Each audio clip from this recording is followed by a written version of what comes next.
When Zola's third husband collapsed at her feet, blood streaming from his nose and eyes, the entire village of Umbara finally understood. The beautiful woman who had enchanted so many men, who had grown rich on their gifts and desires, was not blessed.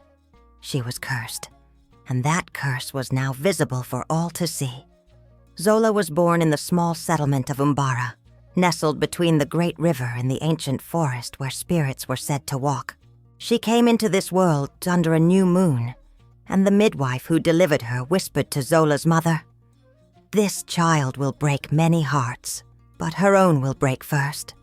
As a young girl, Zola was unremarkable. Her body was thin like a reed growing by the riverbank. Her skin was the color of earth after rain, and her eyes, though large, seemed to hold nothing special. She wore simple wrappers of brown cloth, helped her mother pound cassava in the mortar each morning, and fetched water from the river in clay pots balanced on her head like all the other girls. But Zola had a gift that no one could see.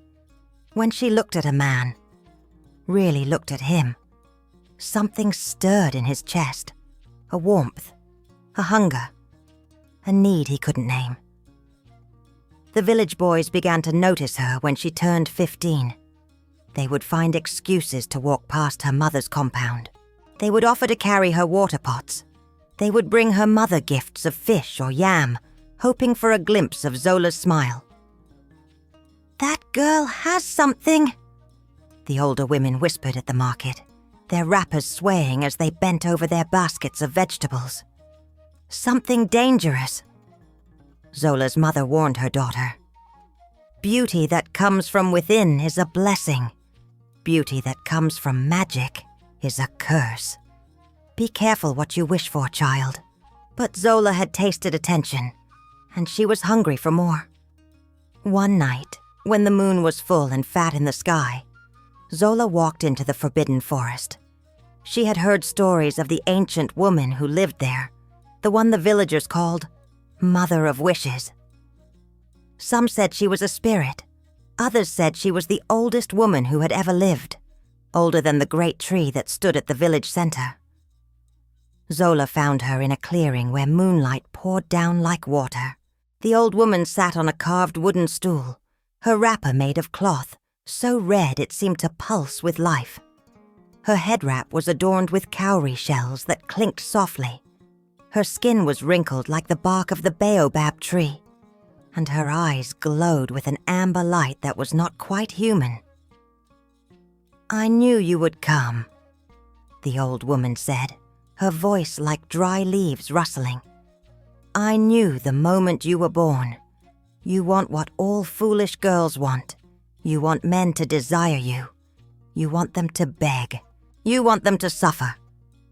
"Yes," Zola whispered, and in that single word, she sealed her fate.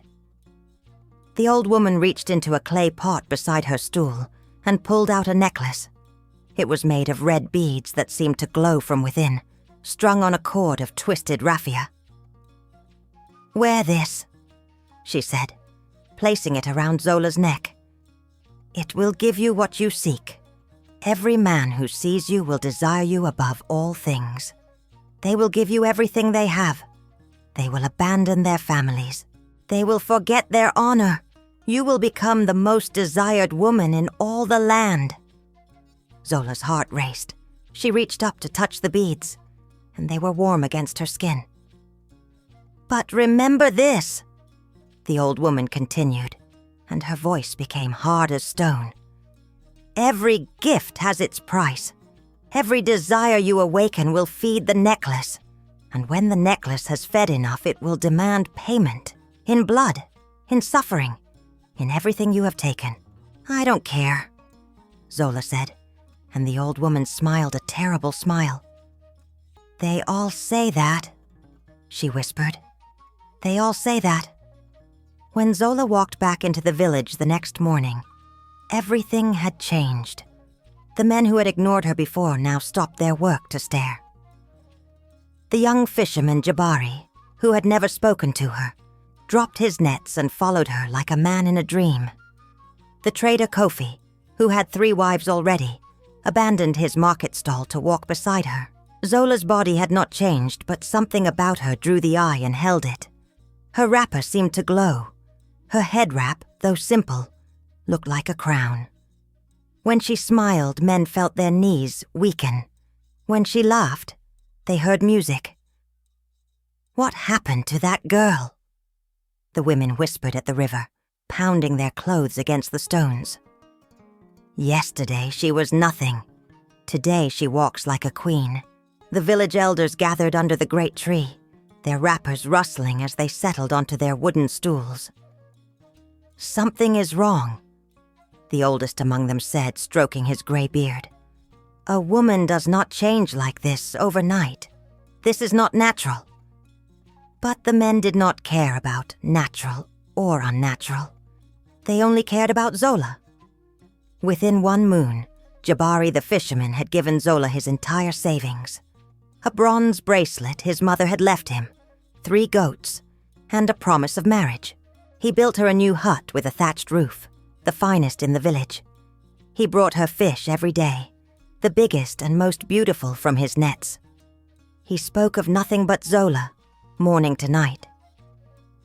His mother came to Zola's compound, her wrapper tied tightly around her thin body, her eyes filled with tears.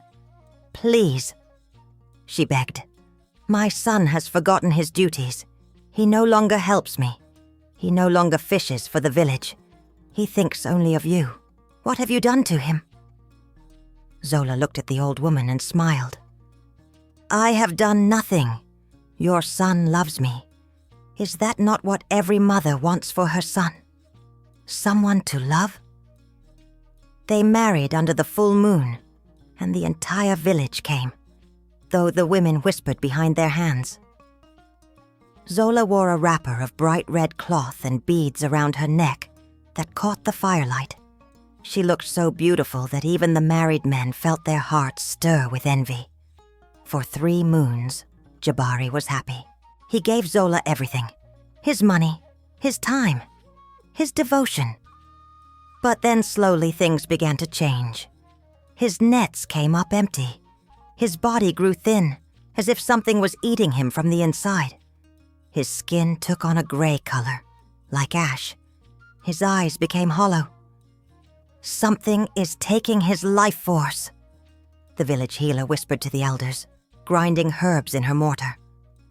"I have seen this before, in the old stories. A man who gives everything to a woman who takes and never gives back," the beads around her neck. They glow with his stolen life. 4 moons after their wedding, Jabari collapsed while pulling his nets from the river. He died that night, his body cold and empty, his eyes still staring at nothing. The villagers gathered outside Zola's hut, their voices rising in anger and fear. "She killed him!" they shouted. "The curse killed him." But there was no proof, no wound, no poison. Just a young man who had loved too much and given everything until there was nothing left. Zola wept at his funeral, her tears falling like rain, and some believed her grief was real.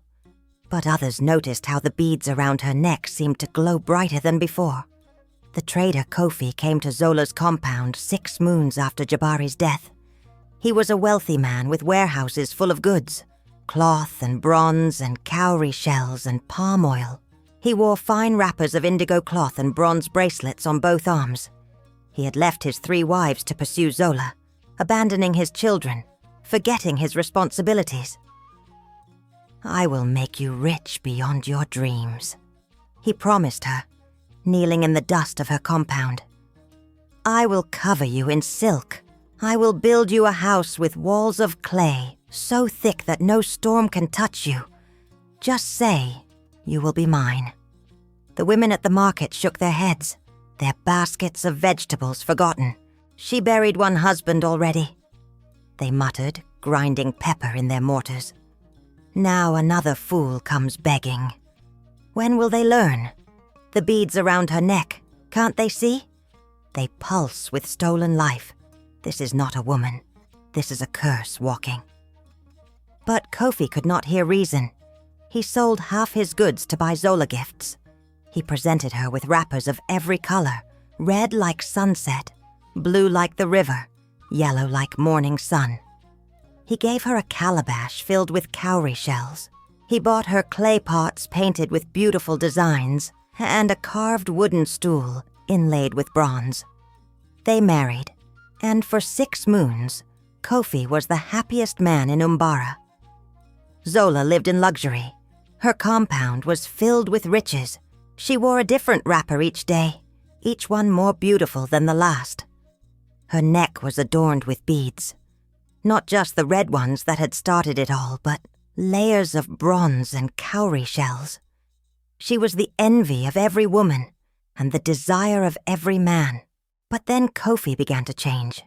His warehouses started to empty, though he sold nothing. His goods disappeared as if eaten by invisible termites. His bronze tarnished, his cloth rotted, his cowrie shells cracked and turned to dust. The curse, the villagers whispered at the evening fires, their faces lit by flickering flames. Everything he gives her turns to nothing. Everything he touches dies. The beads are feeding, growing stronger. Kofi's body began to wither, just as Jabari's had. His skin sagged. His eyes sank deep into his skull. His fine wrappers hung loose on his thinning frame. His 3 abandoned wives came to the village elders, demanding justice. "That woman is killing our husband," they cried, their wrappers dusty from traveling. "She is a witch, a demon. Look at her beads. They glow with the life she steals."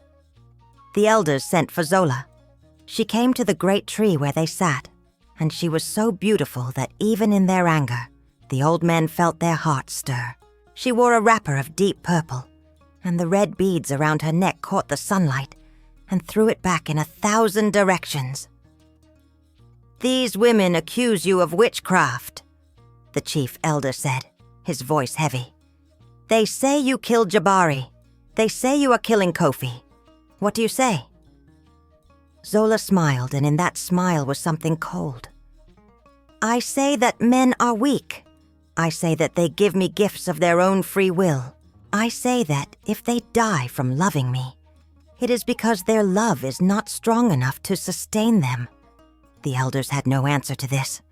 They sent her away, but they added new whispers to the old ones. "She is dangerous. She is cursed. Stay away from Zola, or you will die." 2 moons later, Kofi collapsed in the marketplace, his body nothing but skin and bones. Blood ran from his nose and mouth, staining the dust red. He reached for Zola one last time, whispering her name. And then he died. Right there, in front of everyone. The villagers stood in a circle watching. No one moved to help. They had seen this before. Zola stood over his body, her wrapper rippling in the wind, and the beads around her neck blazed like fire. Despite everything, despite 2 dead husbands, despite the whispers and the warnings, men still came to Zola. The curse made them come. The beads made them blind to reason. They saw only her beauty, heard only their own desire, felt only the need to possess her. The palm wine tapper, Chima, was the boldest. He was young and strong, with shoulders broad from climbing palm trees and arms thick from hauling gourds of wine. He had heard all the stories, but he did not believe them. "Those men were weak," he told his friends at the palm wine bar, adjusting his wrapper as he stood. "They gave too much too fast. I will be different. I will be strong enough for both of us." He came to Zola's compound with confidence, his bronze bracelet gleaming, his head wrap tied at a jaunty angle. "I am not afraid of curses," he told her. "I am not afraid of you. I will be your husband, and I will not die." Something in Zola stirred at his words.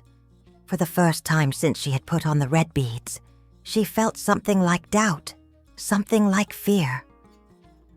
She touched the necklace, and it was hot against her skin, as if it had been sitting in the sun all day. "You should be afraid." she whispered, but Chima did not hear. They married under a gray sky, and few villagers came, only those who could not resist the spectacle. The women stayed away, holding their children close. The men who came stood at a distance, their faces troubled. "This is the third," the village healer said, grinding herbs with shaking hands. "3 is a powerful number. 3 is when curses complete their cycle. 3 is when payment comes due." For 1 moon, Chima seemed to be right. He did not weaken. He did not wither. He climbed his palm trees with the same strength. He brought Zola wine in calabash gourds, and she drank it without thinking. But on the night of the full moon, exactly 1 moon after their wedding, Chima woke screaming. His body was covered in red marks, as if invisible hands were clutching him. The beads around Zola's neck were so hot they glowed, and Zola herself could not remove them. She tried. She pulled. She clawed at the raffia cord, but the necklace would not come off. "It's burning," she cried, and for the first time the villagers heard fear in her voice. "It's burning me." Chima staggered from the hut, and the entire village saw him in the moonlight. Blood poured from his nose, his ears, his eyes. He opened his mouth to speak, but only blood came out. He reached for Zola, and in his eyes was not love, but terror. He collapsed at her feet, his body convulsing, and then he was still. The villagers surrounded Zola's compound, their voices rising like a storm. Torches were lit. Fists were raised. The chief elder came forward, his face grave. "3 husbands dead," he said. 3 men who gave you everything. The time has come, Zola. The time has come to face what you have done. That night, with the village at her back and curses in her ears, Zola ran. She ran into the forest, the forbidden forest, back to the place where it had all begun. The red beads around her neck grew hotter with each step, burning her skin, leaving marks that would never heal. She found the old woman in the same clearing, sitting on the same carved stool, as if no time had passed at all. "I knew you would return," the old woman said. Her voice was neither kind nor cruel. It simply was. "They all return, in the end." "Take it off!" Zola screamed, falling to her knees. "Take these beads off! They're killing me!" "The beads are not killing you," the old woman replied. "The beads are collecting payment. You took the life force of 3 men. You fed on their desire, their love, their very souls. The beads gave you the power to do this. Now the beads demand their price." "I didn't know," Zola wept, and her tears fell into the dust. "I didn't know they would die." "You knew," the old woman said, and her amber eyes bored into Zola's soul. "I told you, every gift has its price. Every desire you awaken feeds the necklace. You heard my words. You chose not to listen." Zola's body shook with sobs. The beads were so hot now that smoke rose from her skin. "Please," she whispered, "please, I beg you, remove the curse. I will give anything." "Anything?" the old woman asked, and she smiled that terrible smile again. "The price of removing the curse is everything you took. Your beauty, your power, your wealth, your life force, drained until you are nothing but a shell, just like the men you destroyed." Zola looked at the old woman, and in that moment she understood. The curse was not the beads. The curse was her own greed, her own hunger, her own refusal to see what she was doing until it was too late. "Yes," she whispered. "Take it. Take everything." The old woman reached forward, and with hands that were both gentle and terrible, she removed the necklace. The red beads fell to the ground, and where they touched the earth, nothing would grow for 100 years. When Zola returned to the village 3 days later, no one recognized her. The woman who had been so beautiful, so radiant, was now thin as a dry stalk of cassava. Her skin was gray as ash. Her eyes were hollow.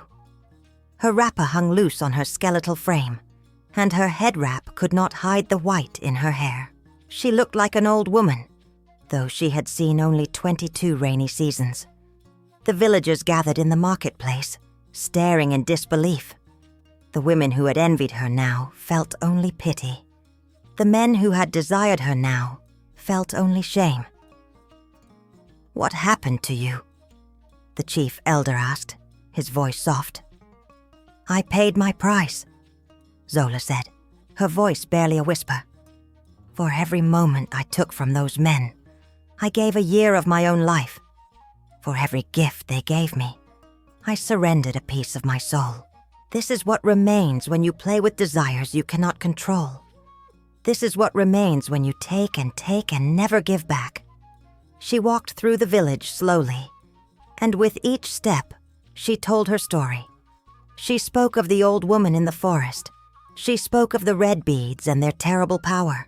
She spoke of how the beads had fed on the men's love, growing stronger with each gift, each word of devotion, each moment of desire.